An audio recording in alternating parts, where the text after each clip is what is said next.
Grace and peace to you. This is yours truly, Bishop Bowser, coming at you once again. I want to say to my brothers who are single and either looking for a relationship or especially looking to get married, right? Unless you marry a virgin, you are getting leftovers. Let me say that again. Unless you marry a virgin, you are getting leftovers. Because every woman that is not a virgin has been ran through by somebody. And so those who say, man, I don't want no single mom and so on and so forth, let me just tell you something. A single woman with no kids could be worse than a single mom with kids, because you don't know how many abortions she's had. You don't know what kind of birth control she's been on to keep herself from getting pregnant, or maybe she can't even have kids, right? So her being single don't make her special if she's not a virgin, right? Because she's been having sex, and the single mom, right, could be the ideal woman for you. You know, she just come with a little extra package, with another package or many packages, you know, depending on how many children she may have. And so now I'm not telling you that you should marry a single mom with kids, but what I am telling you, there's certain things you should be looking for when you're looking for a woman to, especially to marry, because that's what I want to talk about. And the main thing you should be looking for is someone who is mature enough, a woman that is mature enough for marriage. And so I want to look at spiritual maturity, mental maturity, and emotional maturity. Those are the three areas that you should pay attention to when it comes to looking for a woman that's going to be a good catch and that you can marry, and that marriage will endure or will last a lifetime. Because a lot of marriages, those that are getting married are getting divorced, right? So you think you can find the right person and you're not. But let's look at spiritual maturity. Her faith and devotion, right? She has a genuine relationship with God. She prays, she studied the scriptures, and she seeks to grow spiritually. She has biblical values or scriptural values. She aligns her life with what the scripture says, with scriptural principles. And that's what should be guiding us, biblical scriptural principles, if we're going to be spiritual, right? So that when we do that and have these kind of biblical values, she will demonstrate integrity, humility, and love. When she has matured spiritually, she will have what we call discernment.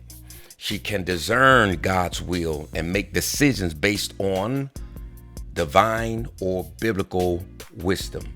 Also, she's spiritually mature enough to where that she supports and encourages her husband for spiritual growth and is committed for mutual spiritual development. That means you hold each other accountable, right? When you have a spouse that's really spiritual like that, you both can grow.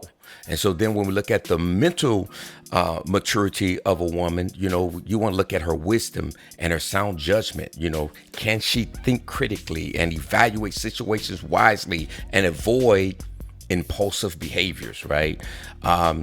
Is she responsible, right? She takes continual learning, self-improvement, and is open to constructive feedback. She holds herself accountable, right?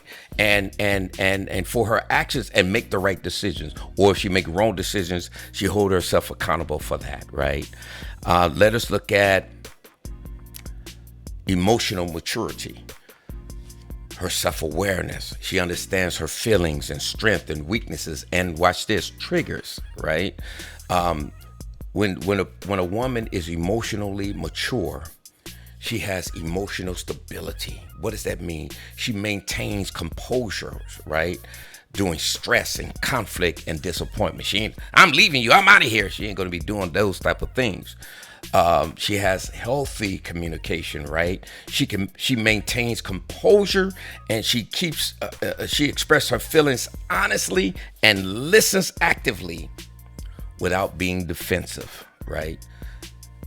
when she has emotional maturity, she forgives and has grace, right? She can forgive past hurts and extend grace to others. So she's not being bitter and carrying her and bringing a lot of baggage with her, right? Not only that, but she has empathy and compassion. She demonstrates genuine concern for others' feelings and well-being. And so, you have to consider those things, my brothers and sisters, especially my brothers. And here's something else I want you to understand when you talk about relationship readiness. She understands the responsibility and commitment of marriage, and many people don't understand that. She respects and she has a loyalty, right? She shows respect and loyalty. She respects her partner and is loyal and trustworthy. She has life goals and values, right? Her goals and values align with her husband's, fostering unity and purpose.